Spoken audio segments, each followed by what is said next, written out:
Chang, naalala mo po ba yung pamilya ni Mang Arnel? Di ba may chismis noon na mga aswang daw po sila? Di ba? Tama ka dyan, nak. Alam mo ba, bago sila umalis, may nangyaring krimen sa bayan. May isang buntis na babae na natagpo ang patay at wakwak ang tiyan niya. Maling-mali talaga ang ginagawa ng pamilyang yon. Talaga, Chang? Buti naman at umalis na sila. Delikado talaga sila para sa mga tao dun eh. Ito lang ang pag-asa nyo para hindi kayo makain dito sa lugar namin. Inumin nyo ang itim na tuba na ito. Alam nyo kasi, iba dito sa lugar namin. Kapag may bisita, pinapapasok namin sa bahay, pinapakain. Pag nabusog na at tapos ng kumain, tsaka namin sila kinakain.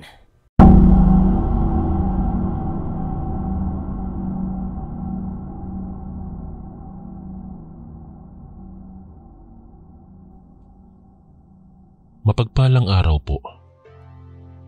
Itago niyo na lang po ako sa pangalang Paing, isang mamamayan sa baryo ng Iligan City sa Mindanao.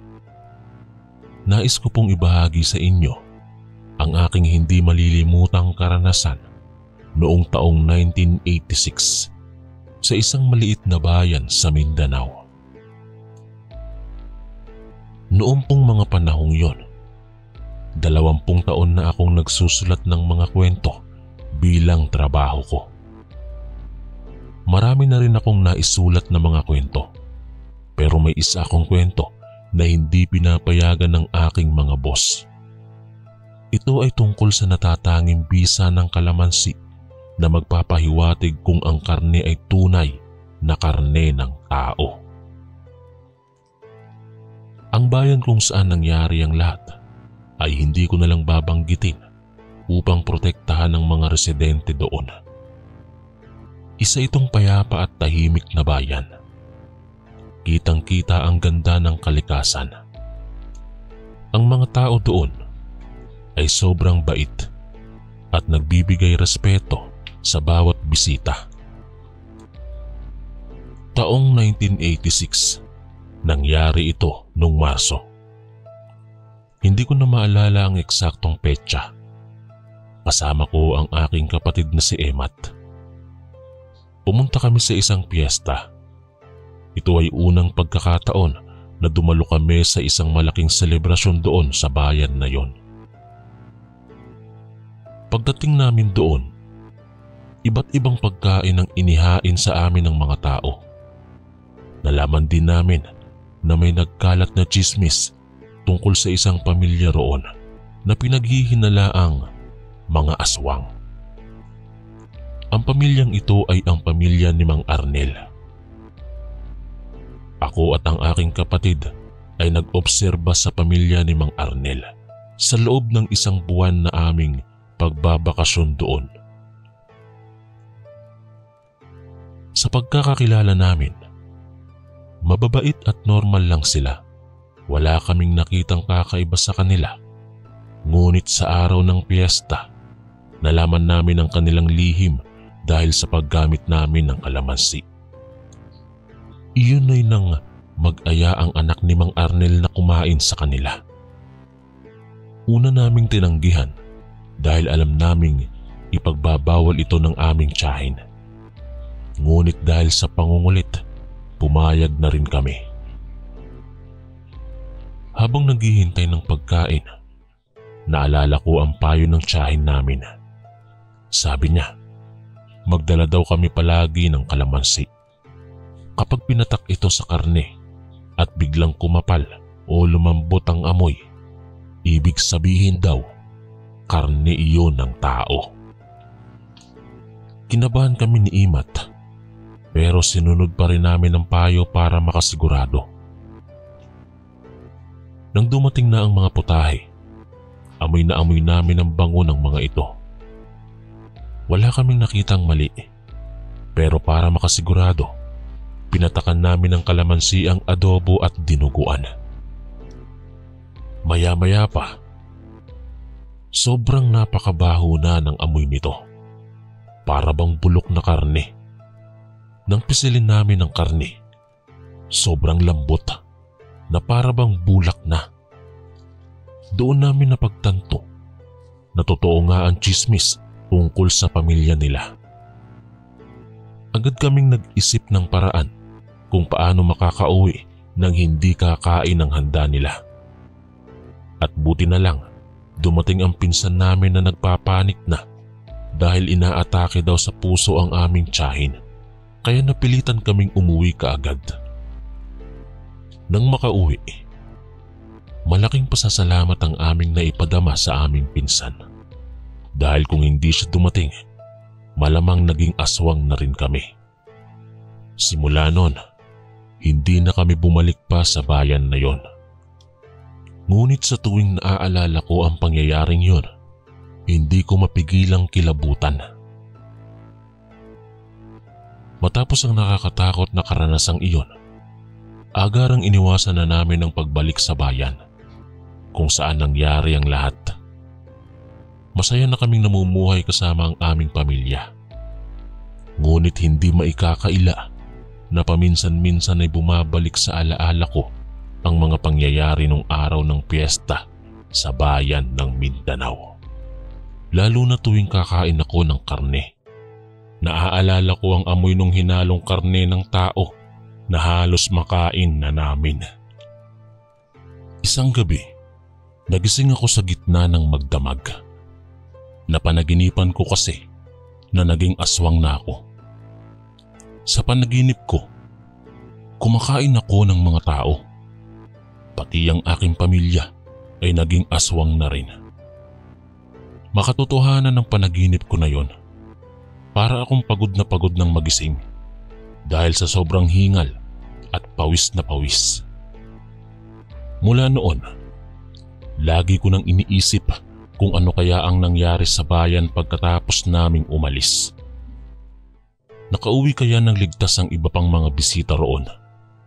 Patuloy kaya ang pagsasamantala ng pamilya ni Mang Arnel sa mga walang muwang na tao? Isang araw, dahil sa kakaibang pangyayari, naisipan kong puntahan ang aking tiyahin upang tanungin siya tungkol sa nasabing pamilya. Baka may mga bagong impormasyon siyang nalaman na maaaring makatulong sa akin para mabura sa isipan ng nakababahalang alaala. Pagdating ko sa bahay ng aking tiyahin, agad siyang napangiti nang makita ako. Matagal na rin kaming hindi nagkikita. Pagkatapos kong makapagpahinga, tsaka ko iniungkat ang tungkol sa pamilya ni Mang Arnel. Chang, naalala mo po ba yung pamilya ni Mang Arnel? Di ba may chismis noon na mga aswang daw po sila? Di ba? Oo anak, hindi ko makakalimutan ang pamilyang yon. Delikado talaga sila. May nalaman ka na po ba kung ano ang nangyari sa kanila? Umalis na ba sila sa bayan? Ay oo anak, umalis na nga sila. Mga 2 years ago na yata yon. Biglaan lang din ang pag-alis nila. Walang paalam o kahit anong dahilan. Talaga, Chang? Buti naman at umalis na sila. Delikado talaga sila para sa mga tao dun eh. Tama ka dyan, nak. Alam mo ba, bago sila umalis, may nangyaring krimen sa bayan. May isang buntis na babae na natagpo ang patay at wakwak ang tiyan niya. Maling-mali talaga ang ginagawa ng pamilyang yon. Laking ginhawa ang naramdaman ko nang malaman ko na umalis na ang pamilya ni Mang Arnel sa bayan. Ngunit nalungkot din ako para sa buntis na babaeng naging biktima nila bago sila umalis. Pagkatapos ng aming pag-uusap, naisip kong ibahagi ang tungkol dito kay Imat. Masaya siyang nalaman na ligtas na ang mga tao sa bayan mula sa pamilya ng mga aswang. Ngunit sa kabila nito, hindi pa rin nawawala sa amin ang takot na baka naman hanggang ngayon ay patuloy pa rin ang gawain ng pamilya ni Mang Arnel. Paano kung lumipat lang sila ng bayan at doon naghahanap ng mga bagong biktima? Napagdesisyonan namin ni Imat na mag-imbestiga gamit ang aming mga koneksyon bilang mga manunulat. Nagsimula kaming maghanap ng impormasyon tungkol sa pinanggalingan ng pamilya ni Mang Arnel. Hindi nagtagal, nalaman namin na galing pala sila sa isang maliit na probinsya sa Visayas, kung saan ay matagal nang may mga kwento ng aswang. Doon pala sila unang nanirahan bago lumipat sa bayan sa Mindanao. Nang malaman ito, naputol ang aming investigasyon. Imposibleng mahanap pa namin sila sa buong Visayas. Pero kahit papano ay nakahinga kami ng maluwag dahil malayo na sila sa bayan sa Mindanao. Ngunit hindi pa rin nawawala sa amin ang pangamba. Paano kung magpatuloy sila sa kanilang masamang gawain? Ilang buhay pa ang mawawala bago sila tuluyang mapigilan.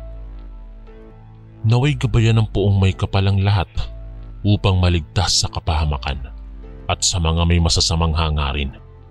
Sana'y magbago na sila at iwanan na ang kanilang mga kasalanan. Matapos ang aming pagsisiyasat, nagpasya kaming hindi na munang habulin pa ang pamilya ni Mang Arnel. Mas mainam na siguraduhin muna namin na ligtas ang bayan sa Mindanao, kung saan unang nakilala ang pamilyang yon bilang mga aswang. Isang linggo pagkatapos ng aking pagbisita sa tiyahin ko, bumalik ulit ako sa bayan kasama si Imat upang masaksihan ang kalagayan nito. Gusto naming matiyak na wala ng banta ng panganib sa mga tao roon. Pagdating namin doon, kitang-kita ang pagbabago. Mas masaya at payapa na ang atmosphere. Wala nang mga chismis o usap-usapan tungkol sa mga aswang. Ang dating nakakatakot na bahay ng pamilya ni Mang Arnel ay pininturahan na ng puti at binago na ang itsura. Nagpasya kaming maglibot at makipag-usap sa mga tao upang malaman ang kanilang saloobin. Karamihan sa kanila ay nagpahayag ng tuwa at ginhawa dahil umalis na ang pamilyang kanilang kinatatakutan noon. May isang matanda ang nagkwento sa amin na noong panahon pa raw marami ng balibalita tungkol sa pamilya ni Mang Arnel. Pero walang makapaglabas ng ebidensya kaya patuloy lang sila sa kanilang masamang gawain. Pero nung bigla silang umalis, doon nila naramdaman ang tunay na kapayapaan. Napuno rin kami ng sigla nang makita ang dati naming mga kaibigan doon. Lalo na si Boyong, ang anak ni Mang Arnel na dating close naming kalaro. Masaya siyang binati kami at nagpahayag ng pagsisisi sa nangyari nung piyesta. Pinasalamatan namin siya dahil kahit papano ay naging mabuting kaibigan siya sa amin. Napag-usapan na lang namin ang tungkol sa kasalukuyang kalagayan niya at ang plano niyang humanap ng trabaho sa Maynila. Sa aming pag-ikot, nakasalamuha rin namin ang ibang mga pamilya na dati ring natakot sa pamilya nila Openg. Lahat sila ay nagpahayag ng malaking pasasalamat dahil tuluyan nang nawala ang kanilang kinatatakutan. Masaya kaming makitang muli ang dating masigla at payapang bayan. Parang isang malaking pangamba ang nawala sa mga residente. Ngayon, maaari na nilang harapin ang buong sigla ang kinabukasan. Ngunit sa kabila ng saya, may pangamba pa rin nananatili sa aming dalawa ni Imat. Paano na lang kung sa ibang bayan na naman naghahasik ng lagim ang pamilya ni Mang Arnel? Sa tuwing naaalala namin iyon, hindi mapakali ang aming kalooban. Dahil dito, naisipan naming magsimula ng liham kampanya. Aming hihikayatin ng iba pang mga manunulat na isiwalat ang tungkol sa aswang upang maging mapagmatsyag ang mga tao. Hindi na dapat maulit ang nangyari sa bayan sa Mindanao. Kahit mahirap ang laban, aming ipagpapatuloy ito. Para sa kapakanan ng marami at upang mabura na ang kultura ng takot at kasinungalingan. Naniniwala kaming sa pamamagitan ng pagtutulungan at pagmamahalan, magtatagumpay din ang katotohanan at katarungan. Matapos ang aming pagbisita muli sa bayan, nagsimula kaming magplano kasama ni Imat kung paano isusulong ang aming adbokasya laban sa mga aswang.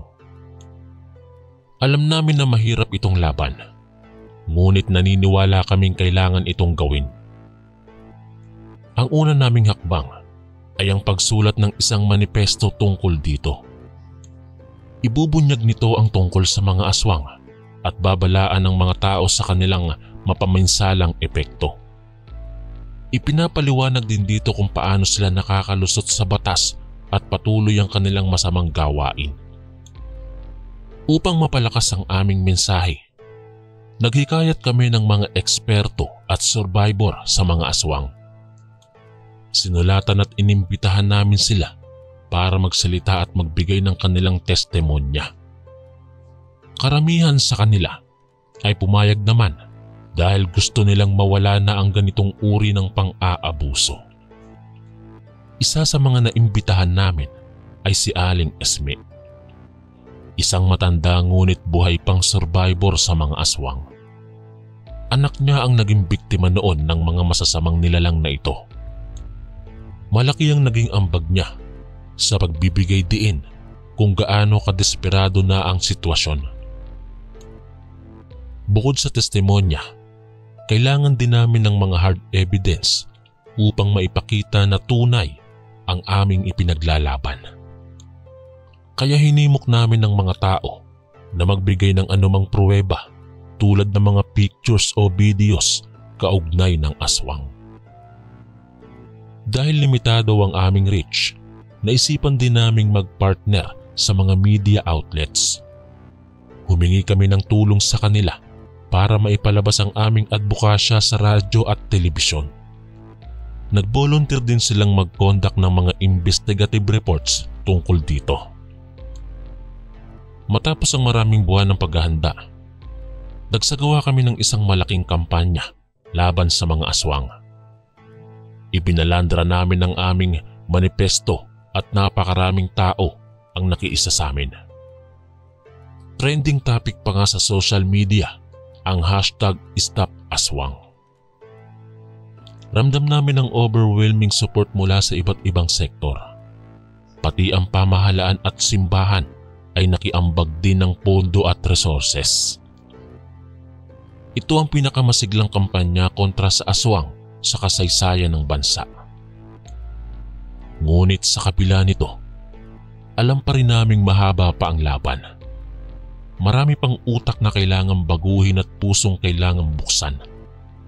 Patuloy kaming magpapalakas ng bawat isa hanggang umabot sa level kung saan wala nang puwang para sa mga aswang sa ating lipunan. Matapos ang matagumpay na kampanya laban sa mga aswang, unti-unti ring nawala ang tensyon at takot na namamayani dati sa bayan sa Mindanao. Ngunit alam namin ni Imat na hindi rito nagtatapos ang aming misyon. Dapat pa rin naming tiyakin na ligtas na ang lahat. Isang taon ang nakalipas. Bumalik ulit kami sa bayan upang bisitahin ang aming mga dating kaibigan doon. Gusto rin naming malaman kung may balita sila tungkol sa kinalabasan ng pamilya ni Mang Arnel. Mainit ang pagtanggap sa amin ng mga tao doon. Halos lahat sila ay nagpapasalamat dahil sa aming pagsisikap na itigil ang kultura ng takot dulot ng mga aswang. Masaya kaming makitang muli silang walang pangamba sa muka. Habang nag-iikot kami, napag-alaman namin mula sa barangay captain na tila umalis na nga ng tuluyan ng pamilya ni Mang Arnel. Ayon sa kanya, lumipat na raw sila sa malayong probinsya at hindi na bumalik pa. Napakagandang balita ito para sa amin. Lumipas man ang ilang taon, masaya kaming malamang tila nakalaya na ang bayan mula sa paghahari ng mga masasamang nilalang. Ngunit patuloy pa rin ang aming pag-iingat. Dahil dito, naisipan namin na mag-organisa ng mga seminar sa bayan tungkol sa pagiging mapagmatsyag laban sa mga aswang. Tinuruan namin sila kung paano makilala ang mga ito at paano maiiwasan ang mapahamak. Naging matagumpay ang mga seminar. Ramdam namin ang sigla ng mga tao na gustong matuto. Masaya silang makisali sa mga activities at makinig sa aming mga payo't babala at unti-unti nababago na ang kanilang pananaw. Upang mas lalong mapalakas ang kanilang kumpiyansa, nagsagawa rin kami ng mga team building activities kasama ang mga residente. Dito na ipakita namin ang halaga ng pagtutulungan at pagkakaisa sa komunidad. Sa uling araw ng aming pagbisita, nag-organisa kami ng isang maliit na salo-salo bilang pasasalamat sa mainit nilang pagtanggap. Dumalo ang halos lahat ng tao sa barangay at masaya silang nakikipagkwentuhan at nagbibiruan. Napuno kami ng pag-asa sa mga nakitang pagbabago sa bayan. Alam namin sa aming puso na kahit ano pang pagsubok ang dumating, kakayanin nilang lampasan iyon ng magkakasama. Hindi na sila magpapadaig sa takot at kadiliman. Nasimulan na nilang buksan ang kanilang mga puso at isip upang tanggapin ang liwanag ng katotohanan. Patuloy kaming mananalig na magtatagumpay ang kabutihan laban sa masama. Ang pag-ibig ang magwawagi sa huli. Matapos ang aming mga pagsisikap na palakasin ang loob ng mga tao sa bayan, unti-unti na ring nagbabalik ang sigla at kasiyahan dito. Ngunit paalala ko pa rin kay Imat na hindi dapat naming kalimutan na may ibang lugar na nangangailangan ng aming tulong.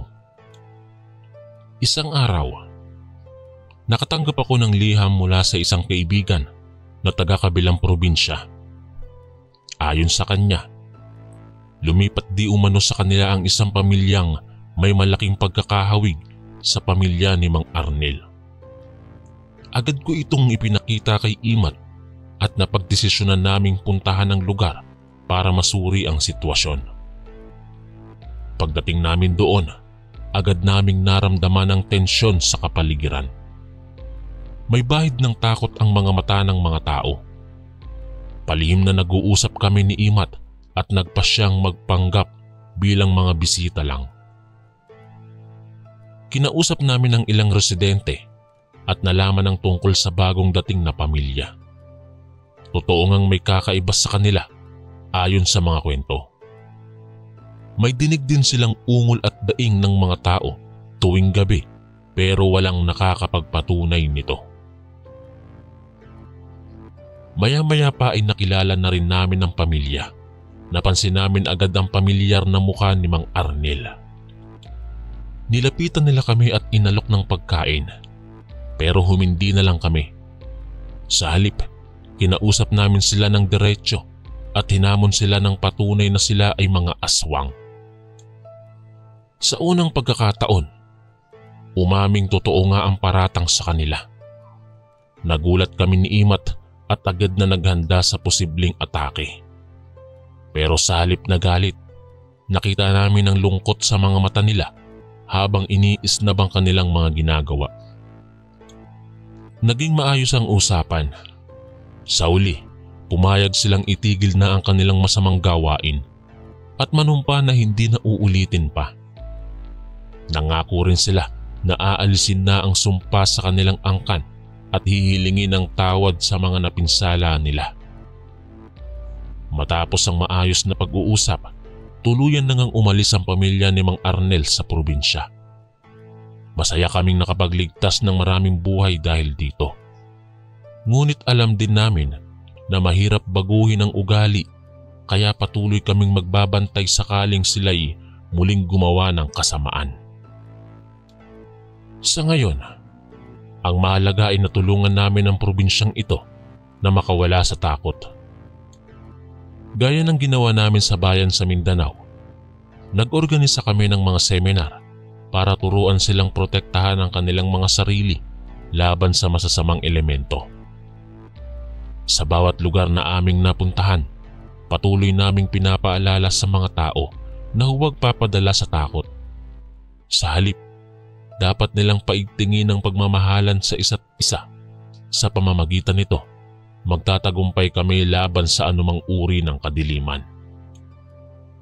Makalipas ang ilang buwan, nakatanggap ulit kami ng balita mula sa isang kaibigan na nakakita raw ng mag-anak na kamukha ni Mang Arnel sa isang malayong syudad.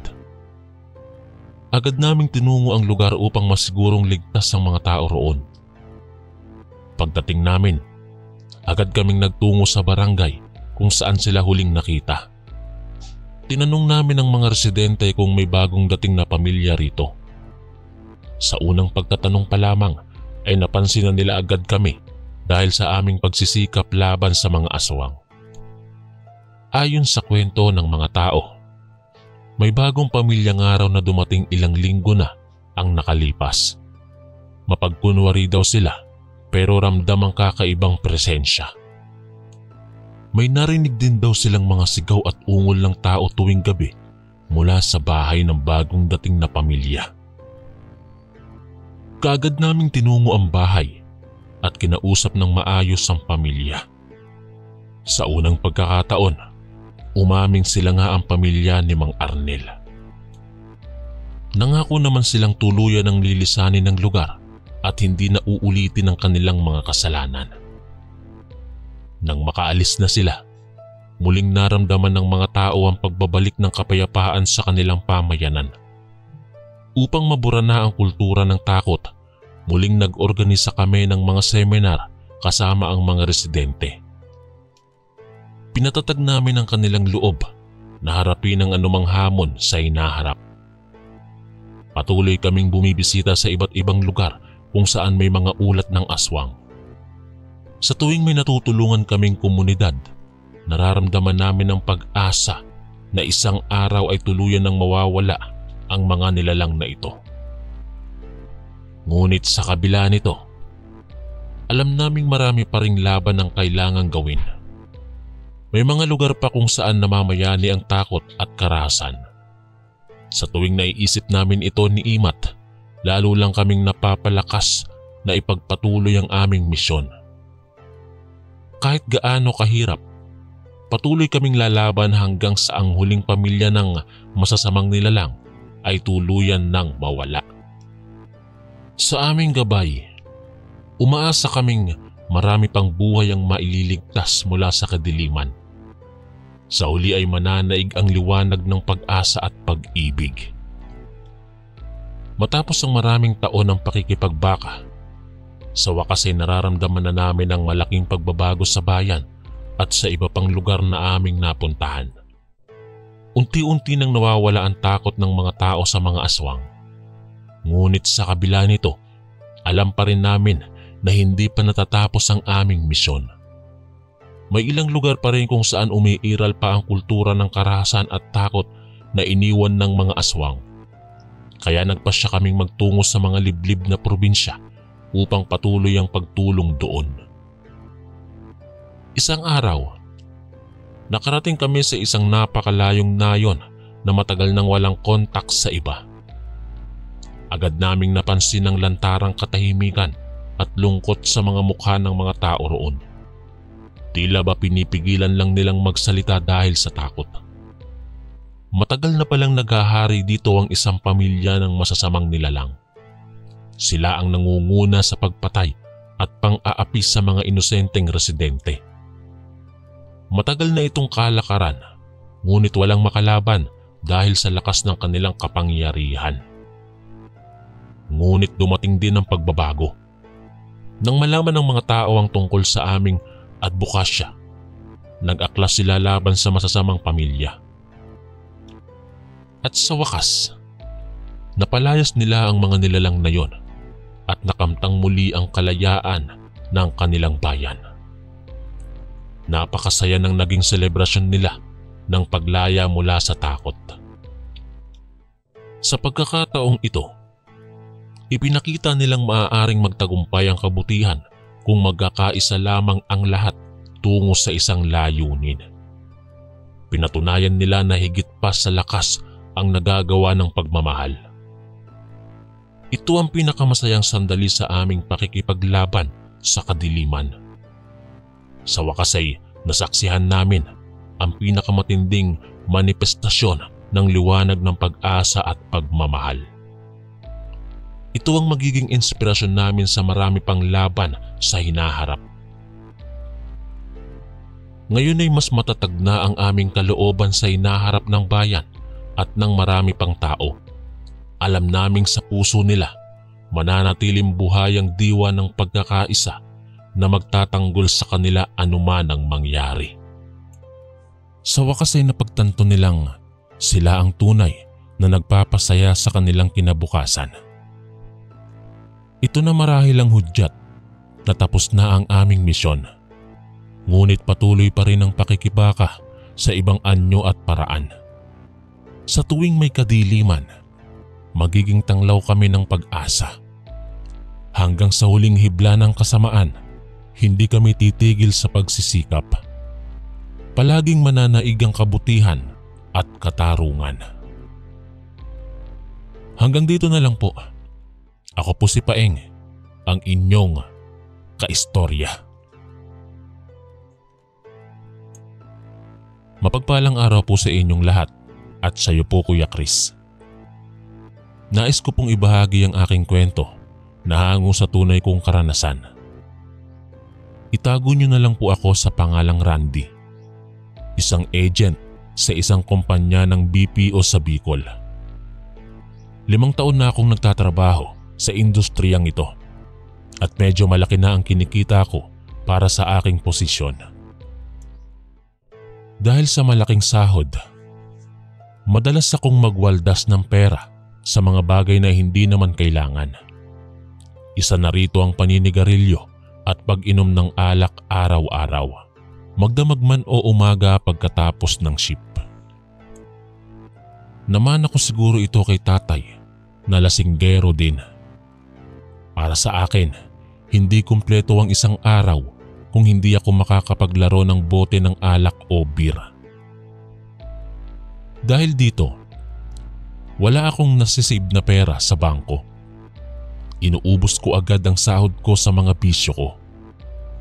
May ilang mga kaibigan na nag-aalala sa kalagayang ito. Sinasabi nilang kailangan ko nang magpa-check up sa isang psychologist para mabawasan ang pagkakalulong ko sa alak. Ngunit hindi naman ako nakikinig sa payo nila. Isang tanghali, habang break time, may nag-aya sa akin na samahan siyang pumunta sa isang kaarawan ng kapatid ng dating kaklase niya. Pupunta raw kami sa isang malayong lugar sa labas ng syudad. Magtataksi naman daw kami kaya hindi raw kami maliligaw. Dahil sa paanyaya ng libreng inuman pagkatapos ng salo-salo, pumayag ako kaagad. Hindi ko man kilala ang magdiriwang ng kaarawan. Ang mahalaga sa akin ay may free drinks pagdating doon. Pagkatapos ng shift, saktong 7:00 ng gabi nang magkita kami ng katrabaho kong si Kyle sa labas ng opisina. Sabay kaming nag-abang ng taxi sa labas. Pagkasakay namin, sinabi na ni Kyle sa driver ang pupuntahan namin. Tumagal ng halos 1 oras ang biyahe bago kami nakaabot sa destinasyon. Nang malapit na kami, nagtanong ang driver kung saan mismo ibababa niya kami. Sinabi ni Kyle na diretso lang daw papunta doon. Ngunit nang makita na ni Manong na masyado nang makipot ang daan para sa kanyang sasakyan, hininto niya kami saglit at sinabing hanggang doon na lang siya makakapaghatid. Kahit bad trip, wala kaming magagawa kundi bumaba na. Nagbayad na kami at nagpatuloy ng maglakad habang minumungkahi ni Kyle ang direksyon batay sa text ng kaklase niya. Maya-maya pa, napunta kami sa isang madilim na eskinita. Nang makalabas doon, puro mga puno at damuhan na ang nakikita namin. Walang mga bahay o tao sa paligid. Patuloy lang kaming naglalakad ni Kyle habang tumitingin sa magkabilang direksyon. Nag-aabang sana kami ng taong pwede naming tanungin kung tama ba ang daan. Nag-isip ako noon na bumalik na lang kami sa syudad dahil delikado ang ganitong lugar na walang kabahayan. Ngunit sabi ni Kyle, sayang daw ang pagpunta namin doon kung basta na lang susuko agad. Kaya ipinagpatuloy namin ang paghahanap sa tahanan kung nasaan ang pupuntahan naming salo-salo. Maya-maya rin ay nakarating din kami sa wakas. Pagod na pagod ako nang makatawid sa gate ng bahay. Agad akong pumila para kumuha ng pagkain. Wala akong pakialam kung nakakahiya man. Busog na busog ako nang makaubos ng kanin at ulam sa plato ko. Habang kumakain, nakikipag-usap naman si Kyle sa iba pang mga bisita doon. Ipinakilala niya ako sa iba at bumati naman ako sa may kaarawan bago bumalik sa pagkain. Sa totoo lang, ni hindi ko man lang nakita kung sino talaga ang nagdiriwang ng kaarawan. Ang mahalaga, magkakaroon kami ng libreng inuman mamaya. Mga bandang 2:00 ng hapon, nagsidatingan na ang mga lalaking mukhang kapantay lang din namin ni Kyle ang edad. Agad silang naghanda ng mga lamesa, mangkok at baso. May naglagay na ng yelo sa isang pitchel habang naghahanda ng juice at gin para sa inuman. Kahit na hindi ako masyadong nakakasali sa usapan, ramdam ko ang saya ng bawat isa habang tumatawa ng malakas at lumalagok ng alak. Patuloy lang akong nakikihalubilo sa kalasingan hanggang sa dumilim na ang paligid namin. Pagkalipas ng ilang oras na walang tigil na inuman at kwentuhan, biglang napunta sa amin ang usapan. May nagtanong kung taga saan kami ni Kyle. Nang sabihin namin kung saan kami nakatira, nagtawanan ng lahat na para bang may sinabi kaming katatawanan. Doon ko unang naramdaman na may kakaiba. Pakiramdam ko, kami na ni Kyle ang pinagtatawanan nila. Sabi pa ng isa, Mga batang syudad pala itong mga ito eh. mas lumakas pa ang hagik-gikan nila dahil doon. Nagtinginan kami ni Kyle. Hindi maintindihan ang dahilan ng pagtawa nila. Maya-maya, biglang nagsalita ulit ang lalaking nagtatanong kanina. Alam nyo kasi, iba dito sa lugar namin. Kapag may bisita, pinapapasok namin sa bahay, pinapakain. Pag nabusog na at tapos ng kumain, tsaka namin sila kinakain. Muling sumabog ang malalakas na halakhakan nila. Kinabahan ako sa sinabi niya at tila ba may ibig sabihin ito na hindi maganda para sa amin. Ilabas mo nga yung itim na tuba. Utos pa ng isa sa mga kasama nila. Lumapit ang isang lalaki na may dalang bote ng kulay itim na alak. Inilapag niya ito sa gitna ng mesa at naglagay ng kaunting laman sa isang shot glass. Ito lang ang pag-asa nyo para hindi kayo makain dito sa lugar namin. Inumin nyo ang itim na tuba na ito. Sabi niya. Biglang nanahimik ang paligid. Ramdam na ramdam ko ang lakas ng kabog ng dibdib ko sa takot. Tinitigan kami ng lahat ng mga nakaupo sa mesa. Seryoso ang mga mukha nila. Para bang totoo ang sinasabi nilang kakainin nila kami. Doon ko lang napansin na pula na ang mga mata ng mga kasama namin.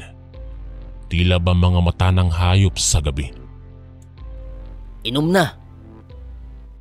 Sigaw ng isa, sabay batok sa mesa na muntik nang ikalaglag ng bote na itim na tuba. Nanginginig kami ni Kyle sa takot. Para kaming naging bato sa kinauupuan naming dalawa. Wala kaming masabi o magawa. Biglang tumayo ang lalaking nag-aalok sa amin ng inumin.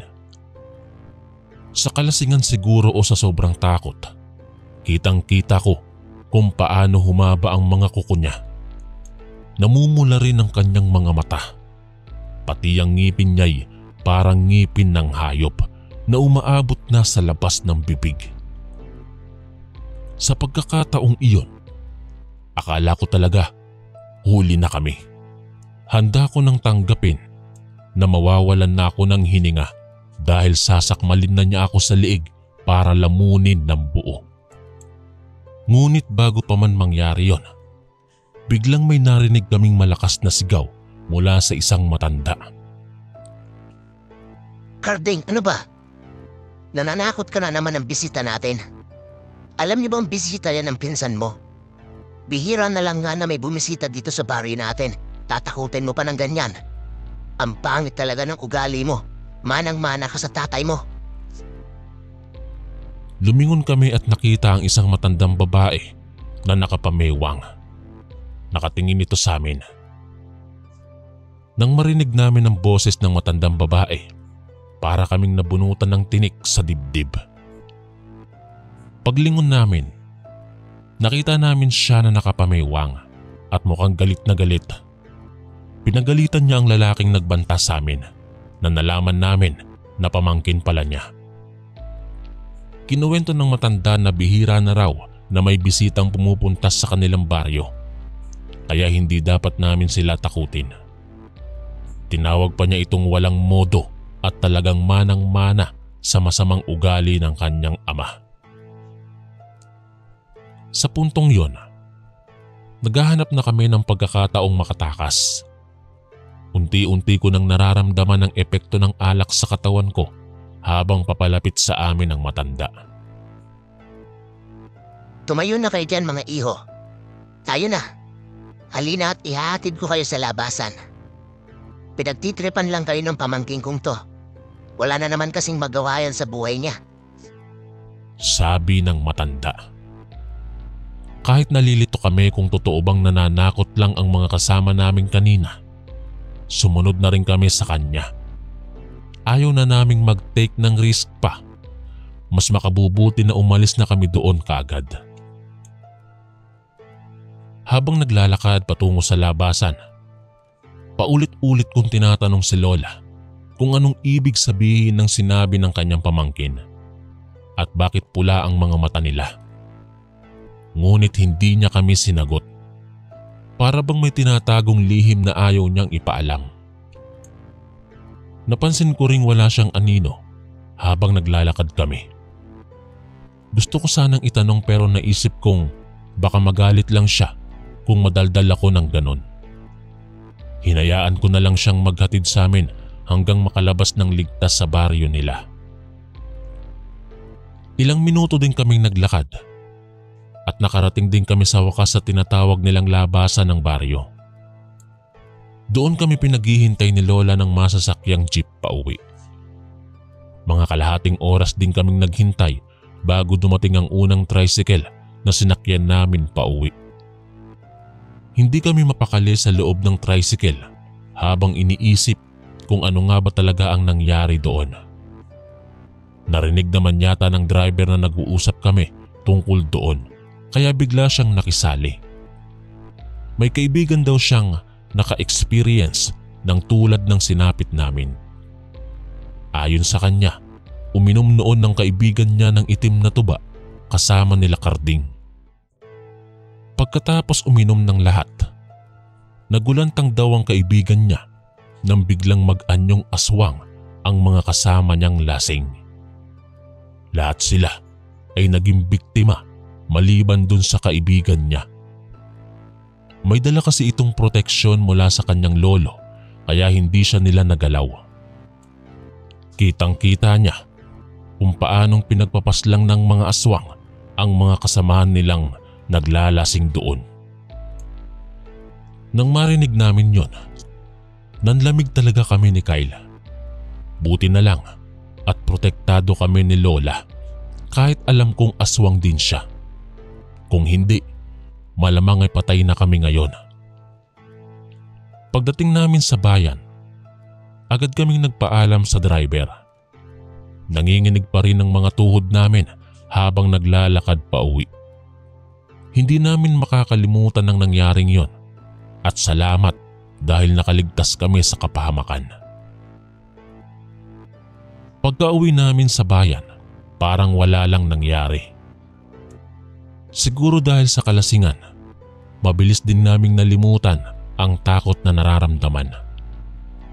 Ngunit hindi iyon nagtagal. Sa mga sumunod na araw, unti-unti kong naaalala ang lahat ng detalye, lalo na tuwing gabi na at tahimik. Bumabalik sa isip ko ang mga pangyayari. Dahil dito, nagtanong-tanong ako sa ilang mga kakilala kung may nakakaintindi ba sa lugar na yon. Gusto kong malaman ang tungkol doon at bakit ganon ang ugali ng mga tao roon. Ayon sa iba, kapag uminom daw kami ng itim na tuba, malamang umuwi rin kami na may pakpak at pula ang mga mata. Mas malamang na naging katulad na kami nila pagkatapos nun. Hindi ko na muling nakausap si Kyle pagkatapos nun at hindi na rin niya nakontak ang dating kaklase niyang nag-aya sa amin. Para bang bigla na lang silang nawala pagkalipas ng insidente. Ngunit ang pinakamatinding epekto nito sa akin ay ang pagtigil ko sa pagsisigarilyo at pag-inom. Naalala ko bigla ang payo ng mga kaibigan ko na huminto na sa bisyo dahil delikado ito sa kalusugan. Noon ko lang din naisip na kung patuloy ang paglalasing ko araw-araw, mauuwi rin ako sa kaparehong hantungan ng aking ama. Siya rin kasi ay lasinggero na pumanaw dahil sa sakit sa bato bunsod ng sobrang alak. Ayoko sanang mangyari sa akin yon. Kaya simula nun, unti-unti ko nang binabawasan ang pag-inom ko. Umiinom pa rin naman ako paminsan-minsan tuwing day off o may okasyon. Pero hindi na araw-araw tulad ng dati. Salamat sa pagkakataong yun at naisalba ako ni Lola. Nagbago na ang pananaw ko sa buhay. Ngayon ay mas pinapahalagahan ko na ang kalusugan at pinag-iisipang mabuti bago gumawa ng mga bagay na makasasama rito. Salamat sa malupit na karanasang iyon. Nakapagbago ako ng landas patungo sa tamang direksyon. Pagkalipas ng ilang linggo, unti-unti ko nang nalimutan ang takot at pangamba na naramdaman ko noon sa naturang baryo.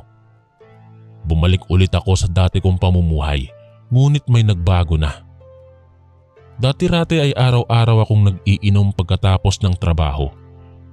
Ngayon ay limitado na lang. Sa mga espesyal na okasyon gaya ng kaarawan o Pasko.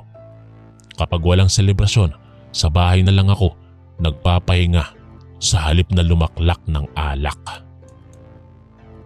Bukod dito, mas pinag-iisipan ko na ang aking mga desisyon sa buhay. Nung una, basta may mag-aya lang, saan man, at may libreng alak, pumapayag agad ako. Ngayon ay pinag-iisipan ko munang mabuti kung ligtas ba o hindi bago pumayag. Mas minamahal ko na rin ang aking kalusugan. Dati wala akong pakialam kung masira ang atay o bato ko sa sobrang inom. Ngayon alam kong responsibilidad ko itong alagaan para hindi ako magkasakit sa hinaharap.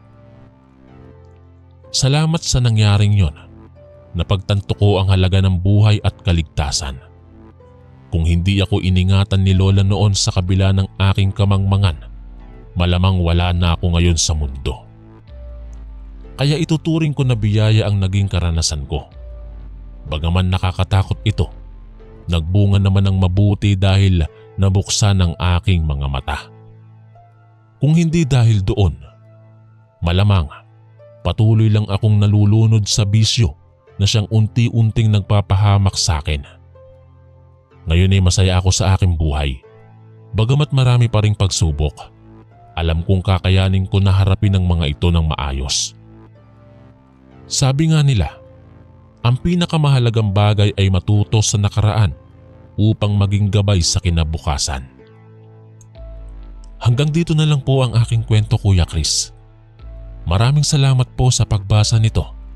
Ako po si Randy, ang inyong kaistorya.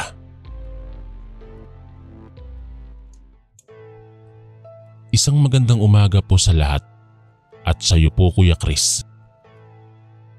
Ako po si Lester. Hindi ko po tunay na pangalan. Isa po akong guro sa paaralan sa aming bayan.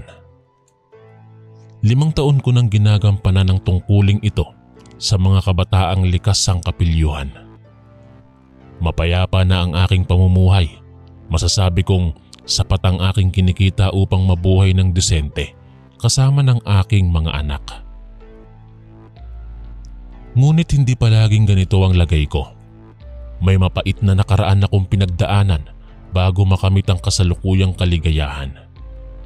Ito ang kwento kung paano pumasok ang sumpa ng utos ng mata sa aking buhay.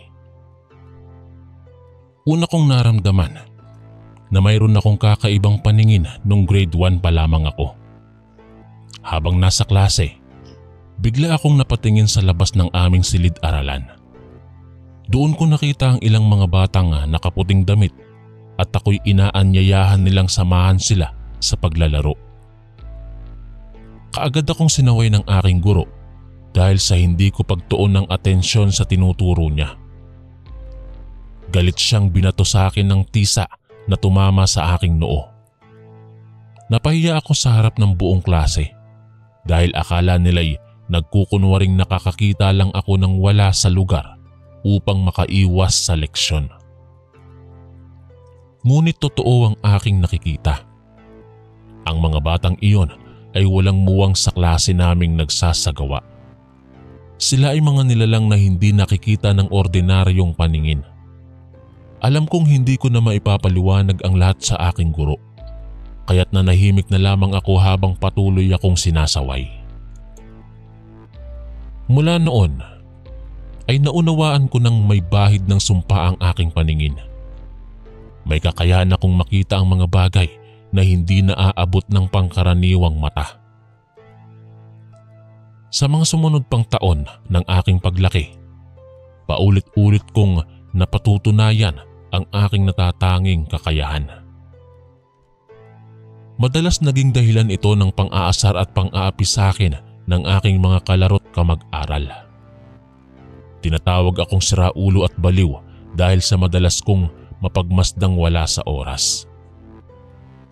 Ngunit sa kabila ng lahat, patuloy kong isinasantabi ang takot at pinagtsatsagaan ang aking natatanging kalooban.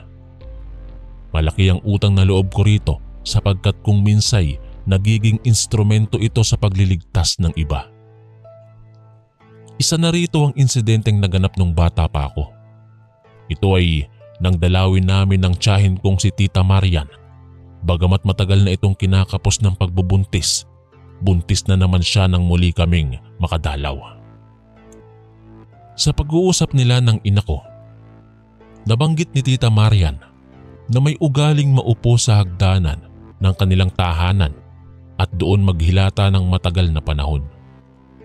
Hindi niya maintindihan kung bakit gayon ang kanyang nadarama, subalit para siyang hinuhubog ng isang nakakubling presensya patungo sa pagpwesto doon araw-araw. Nang marinig ko yon, agad kong napag-alaman kung ano ang dahilan. Lumapit ako sa tinutukoy niyang hagdanan at nakita ko ang 3 malignong duwende sa ilalim nito. Sila ang pumipilit kay Tita Marian na doon mamalagi. Kaya't inako ko ang responsibilidad na paalisin ng mga masasamang nilalang. Kinuha ko ang aking rosaryo at isinagawa ang dasal habang pinagpapalo sila nito. Mula noon, nawala na ang pananatili ni Tita Marian sa hagdanan at naligtas ang kanyang pagbubuntis. Ito lamang ang simula ng marami pang insidente kung saan nagamit ko ang aking natatanging pinagkaloob sa akin upang makatulong at makapagligtas ng iba. Bagamat hindi ito lubusang tanggap ng nakararami, patuloy ko itong tinuturing na biyaya. Sapagkat kung hindi dahil dito, marami na sigurong naging biktima ang mga puwersa ng kadiliman. Pagkatapos ng insidente kay Tita Marian, muling nagbunsod ng takot sa akin ang aking natatanging paningin nang ako'y nasa mataas na paaralan. Ito ay nang magkaayayaan kaming magkakaibigan na magsagawa ng paglangoy sa isang malapit na ilog sa aming bayan. Masisilayan ng ilog na ito sa isang liblib na bahagi ng kagubatan. Kinakailangan pang maglakad ng mahigit kalahating oras upang marating ang lugar. Ngunit napakaganda rin naman dito, kaya't kalimitang puntahan ito ng mga kabataang tulad namin para makapagliw-aliw. Ngunit sa pagdating namin doon ng mga kaibigan ko, agad ko nang naramdaman ang bigat sa paligid. Tila may pumipintig na panganib sa lugar na yon na hindi ko mapaliwanag. Samantalang abala na ang aking mga kasama sa paglangoy at pagsasaya sa tubig, nanatili akong nakaupo sa baybayin habang patuloy kong sinusuri ang paligid. Hanggang sa mapatingin ako sa may gilid ng kagubatan. Doon ko sila nakita. Ang 4 na nagngangalit na mga kaluluwang nabibihag sa puwang sa pagitan ng mundo ng mga nabubuhay at ng namatay na. Ang kanilang muka'y sinusupsup na ng bungo at bulok na lamang ang natitirang laman. Patuloy silang nakatingin sa amin ng aking mga kaibigan na para bang hinahangad na sila na lang sana ang malaya sa ngayon. Kaagad kong naunawaan na sila ay mga dating tao ring nalunod sa ilog na ito at patuloy silang gumagawa ng paraan upang makapagdulot ng kapahamakan sa sino mang malapit sa kinaroroonan nila. Kaya't pinayuhan ko ang aking mga kasama na huwag nang pumasok pa sa malalim na bahagi nito. Pagamat inasar lang nila ako at sinabing namamayani na naman ang aking katiwalian, sumunod naman sila sa payo ko. Nang sa muli kong pagbalik sa lugar na yon, lumiit na ang aking kalooban nang makitang dumami na ang bilang ng mga nabibihag na kaluluwa roon. Lubha na akong nasaktan para sa kanila, ngunit wala sa aking kapangyarihan ang tuluyang makapagpalaya sa mga ito. Ang magagawa ko na lamang siguro ay patuloy na magbabala sa mga taong malapit sa panganib nilang kinasasadlakan. Kalaunan, muling nagdala ako ng ilang kaibigan sa naturang ilog. Sa pagkakataong yon, may isa sa kanilang sumubok pang pumasok sa delikadong bahagi nito. Agad kong pinigilan at muling nagpumilit na huwag nang lalong lumalim pa. Sa kasamaang palad, hindi ako pinakinggan ng aking kaibigan.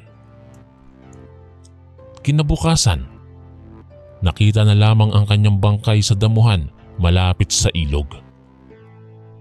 Ang pangyayaring iyon ang lalong nagpatibay sa paniniwala ko sa kapangyarihan ng aking natatanging paningin. Kung paanong nagamit ko ito upang iligtas ang ilan, gayon din namang hindi ko ininda sa iba. Ngunit patuloy pa rin akong nagpasalamat dito sapagkat kung wala ito, marahil ay mas marami pang magiging biktima ang madilim na puwersa ng kagubatan. At sa bawat pagkakataong maililigtas ko ang sinuman sa pamamagitan nito, gagawin ko ang lahat ng makakaya ko. Kalaunan, muling nagpakita ang kapangyarihan ng aking natatanging paningin nang ako'y magsimula ng tumira sa isang boarding house. Ito ay nang mag-aral na ako sa kolehiyo at kailangan ko nang humanap ng matitirhan na malapit lamang sa paaralan. Buti na lamang at pag-aari ito ng aking tiyuhin, kaya't nabigyan ako ng libreng matutuluyan. Ngunit bagamat nagpasalamat ako dito, hindi ko inakalang magiging daan din ito ng isa sa pinakamalubhang karanasan ko bilang tagapagmasid ng mga hindi nakikita ng ordinaryong mata. Lahat ay nagsimula nang dumating ang bagong lalaking nagngangalang Manny. Galing umano ito sa probinsya at nangangailangan ng matutuluyan habang nag-aaral. Kaya't dahil may bakanteng kwarto, pinayagan siyang makituloy ni Tia.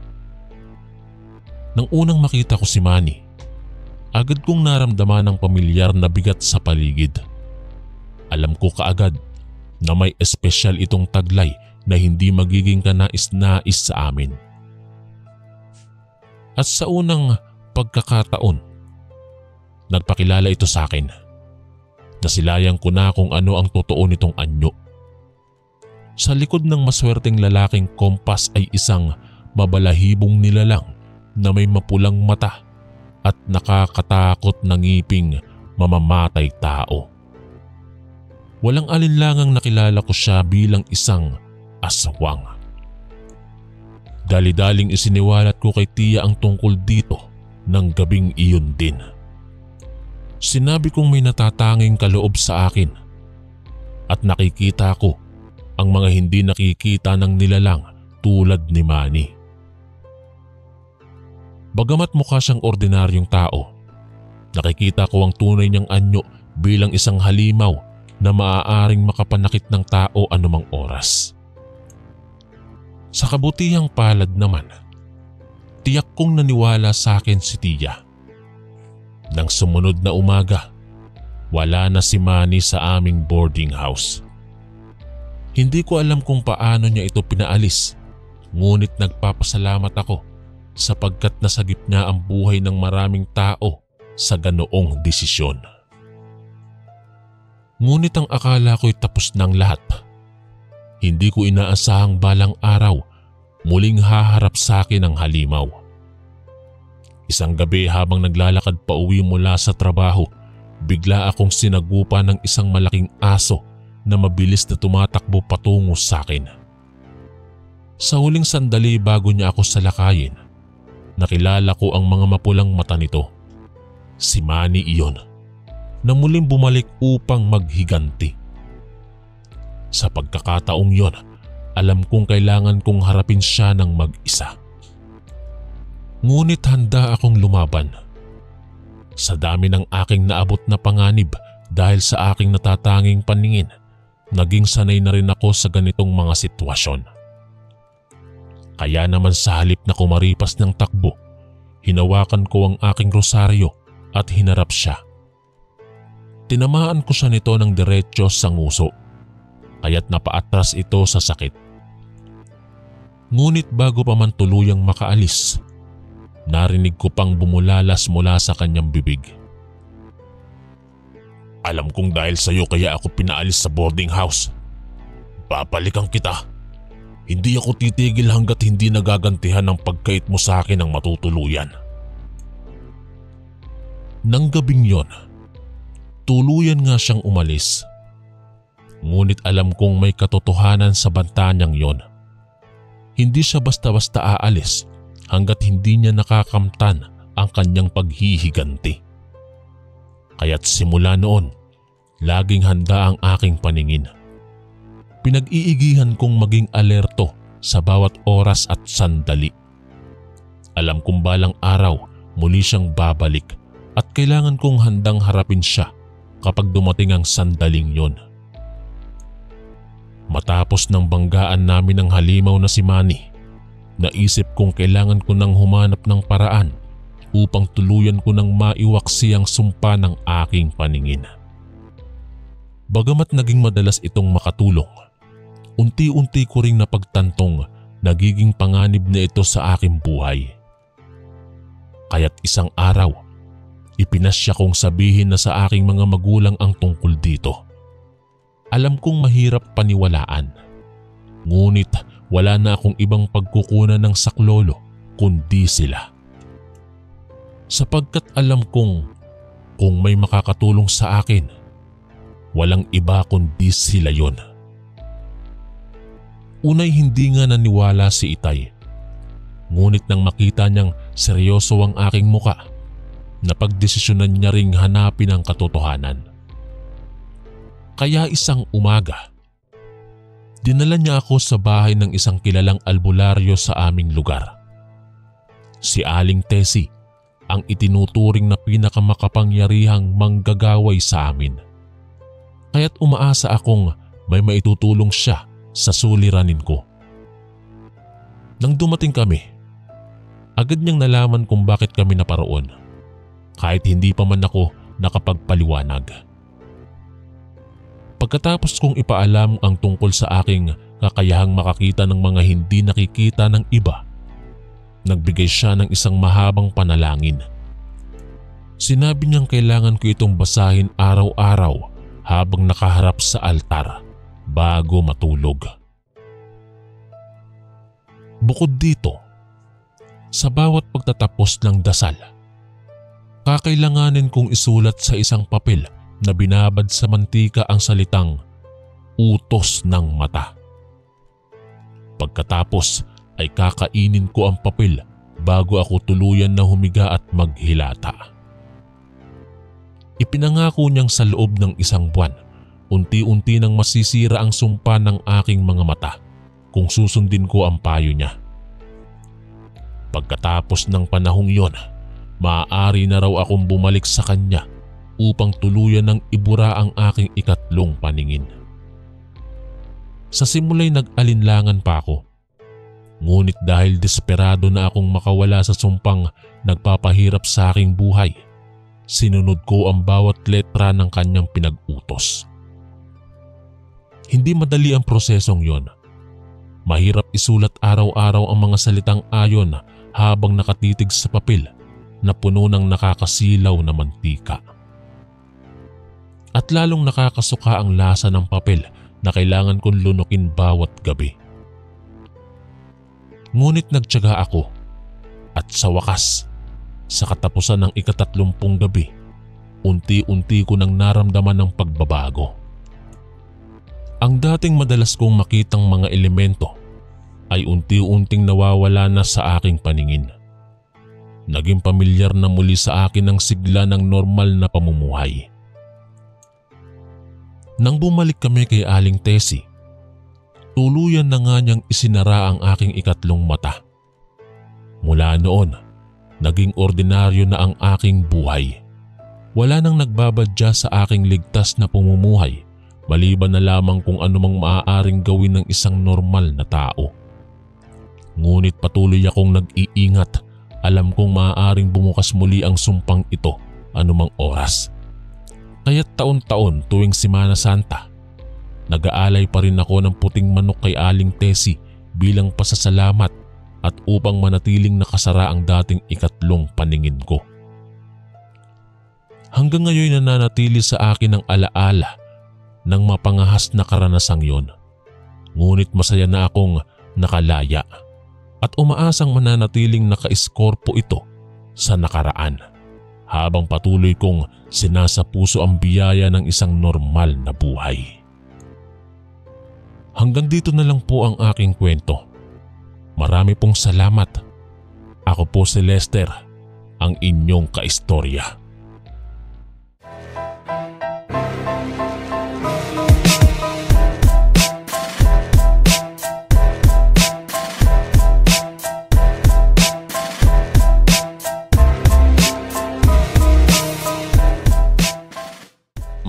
Maraming salamat po mga kaistorya sa pakikinig. At kita-kits po ulit bukas para sa isa na namang nakakatakot na kwento. Ito po si Kuya Chris, ang inyong kaistorya. God bless po at ingat po lagi.